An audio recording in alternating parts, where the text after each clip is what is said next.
Vou te fazer uma pergunta rápida aqui. Você sabe perder? Será que você sabe mesmo quando você está vendo algum jogo de outras pessoas, do seu time? Você sabe lidar com a situação da perda quando o seu time perde? Será que você, quando está jogando alguma coisa, seja um futebol com seus amigos, seja jogando uma partida de jogo de tabuleiro, um carteadozinho ali de leve, você consegue lidar com essa derrota? Talvez sim, boa parte do tempo, talvez não, alguma das vezes. No entanto, quando nós temos filhos, essa parece que se torna uma das grandes habilidades que nós precisamos fazer com que os nossos filhos pequenininhos de 3, 4 anos, 2 anos aprendam rapidamente, porque eles precisam, porque é muito feio não saber perder. Então agora a gente vai conversar sobre isso, porque a gente tem muito o que falar sobre essa situação. Mas antes, aquele recadinho rápido, né? Se você gosta de conteúdos assim, se inscreve no meu canal, poxa, ativa o sininho, você vai receber sempre notificação quando saírem os meus vídeos. E assim, toda semana tem vídeo novo aqui, tá? Toda semana, pra gente conversar sobre relacionamento, família, infância, como lidar com esses dilemas, tudo aqui, tá legal? Então você assina, você me ajuda e eu te ajudo também com conteúdo bacana toda semana. Mas vamos lá então. Esse é o tipo de pergunta que eu recebo bastante, tá bom? Assim, ao longo dos anos aí fazendo conteúdo na internet de como que os pais podem ajudar seus filhos a lidar melhor com a derrota, né? Muita gente faz isso. Sobretudo, pergunta no meu canal de jogos que eu tenho, tá? Eu tenho um canal no YouTube chamado Jogando Juntos, em que eu falo sobre jogos de tabuleiro, mostro a interação que eu faço com os meus filhos. Tem também um perfil no Instagram, né, que é o @jogando.juntos, tá legal? Então se você quiser ir lá seguir também, eu mostro as fotos das nossas jogatinas, eu com as crianças, com a Anne, né, minha esposa, então tá tudo lá. Se você quiser, vai lá que você vai gostar. Mas eu recebi essa no meu @Thiago Queiroz, lá no Instagram, e eu queria compartilhar com vocês, que eu acho que vai render uma conversa boa, tá bom? Vamos lá. Oi, Thiago, tudo bem com você? Não sei se você tem algum vídeo ou podcast falando sobre isso, mas tenho dificuldade com meu filho de 6 anos para ele entender competição e aceitar derrotas. E as derrotas não são necessariamente as dele. Quando ele e o pai estão assistindo corrida de moto, MotoGP, meu filho sofre muito quando o piloto que ele está torcendo não vence ou acontece algo. Ele fica muito triste, chora, às vezes fica bravo. E falamos que competições são assim. Algumas vezes perdemos, outras vezes ganhamos, mas que sempre precisamos fazer o nosso melhor. Alguma dica de como conversar melhor sobre isso? Muito obrigada. Então, minha querida, olha, eu acho que para começo de conversa, vamos acalmar os ânimos, né? Eu acho que você está indo no caminho que eu iria, tá? É o caminho que eu pratico aqui de ter essas conversas, de entender que a criança precisa de ajuda nesse sentido. Então, eu vejo muitas pessoas que já me mandaram outras DMs muito mais apavoradas do que essa mãe aqui, dizendo que, nossa, o meu filho fica muito triste quando ele perde, ele chora, ele não quer mais jogar, e o que eu faço? Ele precisa aprender. Então, calma, vamos respirar, tá? Porque acho que o primeiro passo é a gente entender que, sim, lidar com a derrota é difícil. A gente sabe disso. Quantas vezes a gente sofreu derrotas na vida? E olha, te contar, minha vida é cheia de derrota, tá? Tem algumas vitórias, mas olha, o que tem de derrota, e a gente sabe que a derrota ela serve pra gente aprender alguma coisa também, né? Então, assim, vamos naturalizar que a derrota existe e que a gente precisa lidar com ela, mas de uma forma, sabe, mais natural, vamos dizer assim, mais humana, porque às vezes quando chega uma derrota e a gente não sabe lidar com ela, não sabe lidar em como os nossos filhos não lidam com essa derrota, isso ativa gatilhos na gente e aí a gente acaba não reagindo da forma mais acolhedora possível. A gente acaba tendendo a silenciar os sentimentos dos nossos filhos. Eu falo assim, filho, isso é só um jogo. Filho, isso aqui é só um campeonato. Ele está acostumado, ele é um atleta, ele sabe perder. Então assim, se ele ali está sabendo perder, você que está assistindo na TV não sabe. Então, assim, a gente corre, né, porque a gente não teve os nossos próprios sentimentos acolhidos, na maioria das vezes, nas nossas infâncias. Então, volta aquela coisa que eu sempre falo, né, de parentalidade de dentro para fora, ou seja, se aquilo que eu não recebi na infância, como é que eu vou fazer para reverter isso e oferecer algo diferente para os meus filhos? Primeiro eu tenho que olhar, né? Olhar para a criança interior também, para essa criança ferida, entender que foi difícil para mim, mas que eu não necessariamente preciso manter esse ciclo com os meus filhos. Eu posso escolher interromper isso. Não é fácil, mas eu posso fazer essa escolha e atuar em direção a isso. Então a primeira dica que eu dou, que na verdade é um primeiro passo aqui nessa conversa, é não diminua o sentimento dos seus filhos quando eles estão diante de uma derrota, tá? Não acha que não é nada, não diga que é só uma partida de jogo, de tabuleiro, não diga que é só uma fase de videogame, não diga que ele pode tentar outro dia de novo, não diga que, mas o nosso time perdeu, mas tudo bem, na próxima eles ganham. Quando a gente faz isso, a gente está tirando o foco do problema. O problema é o quê? é o sentimento dos nossos filhos. É a dificuldade em que eles estão tendo ali naquele momento para gerir aquela emoção de frustração, de tristeza, de luto. Não deixa de ser um luto. Dependendo da derrota que a criança enxerga, aquilo é um processo de luto, né? Se você, por exemplo, está ali... Eu lembro que quando eu era criança, a gente via finais de Copa e o Brasil perdia. Cara, eu sofria pra caramba. Todo mundo sofria, né? Acho que, vamos combinar, todo mundo sofre, né? Por mais que eu não seja muito de futebol, mas todo mundo sofre quando o Brasil perde uma Copa e tudo mais. É o famoso 7-1, né? Todo mundo sofreu naquele negócio. A gente depois vira piada, porque inclusive fazer piada sobre as coisas é um mecanismo de lidar com essa dor, né? Mas não vamos abrir muitas gavetinhas aqui, não, senão essa conversa não vai acabar hoje. Mas eu acho que a gente precisa sim entender que é difícil e que às vezes, ou talvez a maioria das vezes, a gente tem dificuldade de lidar com esses sentimentos porque a gente não foi acolhido quando a gente precisou, tá? Então, vamos tentar não divergir ali, não, sabe, tentar apontar para outros lados, ouvir o que os nossos filhos estão falando e falar: caramba, filho, foi difícil, né? Você tá tão triste, você tá chorando, como essa mãe que falou aqui, você chorou, você tá chorando, você tá muito triste. Eu tô vendo. Essa derrota foi muito difícil para você lidar. Mas o papai tá aqui, ou a mamãe tá aqui, e eu tô aqui para te ajudar a lidar com essa tristeza. É triste mesmo, tá? Eu acho que é isso. Mas essa dor daqui a pouco ela vai passar, mas eu vou estar aqui do seu lado enquanto essa dor estiver aí também com você, pra gente passar por isso juntos. E eu vou te ajudar a lidar com isso. Tá tudo bem você chorar, tá tudo bem você ficar triste, tá tudo bem você querer ficar no meu colo. Você quer ficar no meu colo? Você quer um abraço? Você quer beber uma água?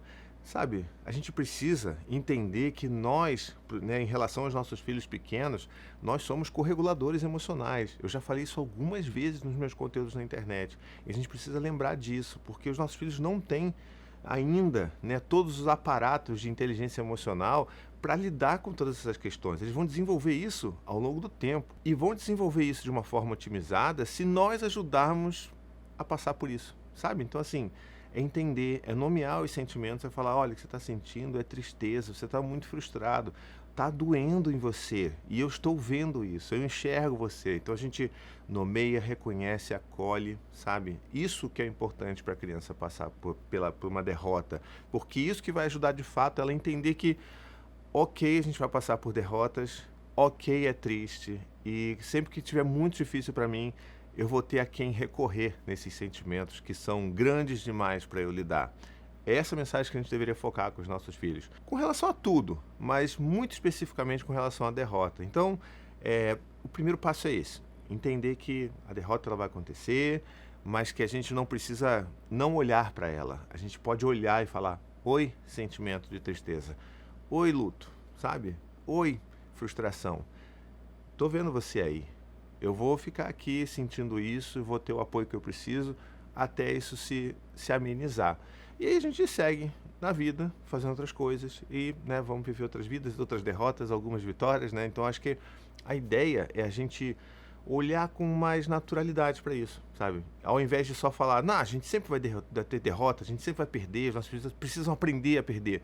E aí que me vem o segundo ponto dessa conversa, porque quando a gente normalmente fala que os nossos filhos precisam aprender a perder, isso está associado a forçar os nossos filhos a entrar em situações que são estressantes, que são dolorosas, só em nome de aprendizado. E que não é muito aprendizado, é mais só para machucar mesmo os nossos filhos, sabe? E se a gente não faz a etapa do acolhimento, esse machucado só vira ressentimento, né? Então, para que a gente está fazendo isso? E aí eu tenho um exemplo muito bom para dar com relação a isso, que é quando você, sei lá, você vai jogar alguma coisa, vai jogar um jogo, vai fazer alguma disputa, vai brincar de alguma brincadeira que envolva a competição, né, com seus filhos ali e tal. E aí o que você vai fazer? Você tem um filho de 4 anos, de 5, de 6 anos que seja, e você sabe que naquele jogo específico, naquela brincadeira específica, você tem um domínio muito maior sobre aquele jogo, muito mais condições de ganhar aquele jogo do que os seus filhos, beleza?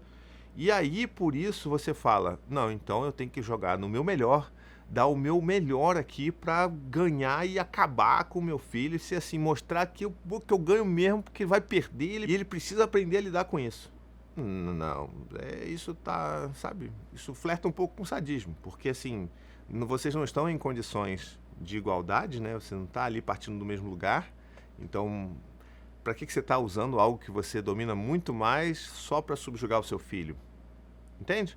Então, eu acho que esse é o tipo de exemplo que não funciona, porque quando você tem esse tipo de mindset, né, enquanto pai ou mãe, você normalmente vai tender a não acolher os sentimentos do seu filho. Você só vai fazer ele sofrer para depois apontar o dedo para ele e falar assim: é isso aí, você tem que aprender que é difícil, não sei o quê, e eu sempre vou jogar dessa forma porque você tem que aprender. Um dia você vai me ganhar. E aí você vai saber o que que é, porque a vida é dura. E normalmente está alinhado com esse discurso esquisito de que a vida é dura, né? Que os nossos filhos precisam sobreviver.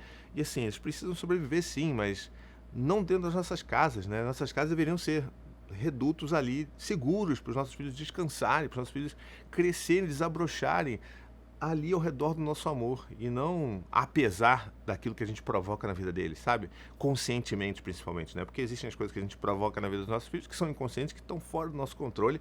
Aí é outra história. Mas para que provocar isso de forma consciente, sabe? Então essa é a minha grande questão que eu sempre tenho. E acontece muito nesse universo do brincar, né? Que é justamente um universo em que as crianças precisam estar ali explorando, serem felizes, e a gente vai lá e transforma aquilo num filme de terror. A gente derrota os nossos filhos de formas, assim, as mais humilhantes possíveis, e só para provar um ponto que na verdade não é nenhum ponto, é mais um prazer para você mesmo em fazer o seu filho sofrer por isso, né? Então, vamos pensar sobre isso, porque às vezes a gente não pensa muito sobre isso e vai fazendo porque falaram que a gente e vai fazendo porque falaram pra gente que era para fazer dessa forma, e eu honestamente não acho que isso traga benefício algum, tá bom? Isso não vai ensinar o seu filho a aprender a perder. Isso só vai ensinar o seu filho que às vezes que ele brinca com você, que ele joga com você, não são divertidas, não são prazerosas, e que são disputas que ele precisa passar, porque você, enquanto pai, e normalmente os pais fazem muito isso, né? O pai, ele precisa ser superado pelo filho, sabe? Não, é tão mais divertido, é tão mais prazeroso para todo mundo se eu brincar com os meus filhos e jogar de uma forma que seja, sabe, honesta, né? Eu não tô falando que eu vou fingir que eu vou errar, ai, errei aqui, ai, pra criança ganhar, não é sobre isso, tá? As pessoas confundem, não é. Mas eu acho que eu não preciso também colocar todo o meu esforço só para subjugar o meu filho numa brincadeira. Eu acho que isso diz muito mais sobre os pais que nós somos do que necessariamente a aprendizagem sobre a derrota dos nossos filhos, tá? Então, vamos pensar sobre isso. E um terceiro aspecto que eu acho que é muito importante, que eu queria trazer com relação a essa pergunta, que normalmente está misturada nesse lugar aí, é com relação ao incentivo à competitividade, né? A gente sabe que a gente vive num mundo que é competitivo, sim. Não estou dizendo que a gente deve abolir a competição, mas em alguns momentos a gente precisa lembrar que a vida não é só sobre competição, é também sobre cooperação.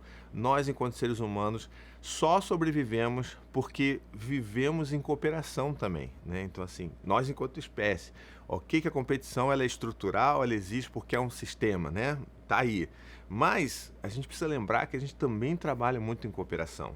E quando às vezes os nossos filhos estão muito tensos com relação a essas disputas e essa competitividade, porque por mais que a gente não reforce isso tanto em casa, eles obviamente vão ver isso na escola, vão ver isso com os amigos, quem corre mais rápido, quem é mais inteligente, quem tirou nota maior, né?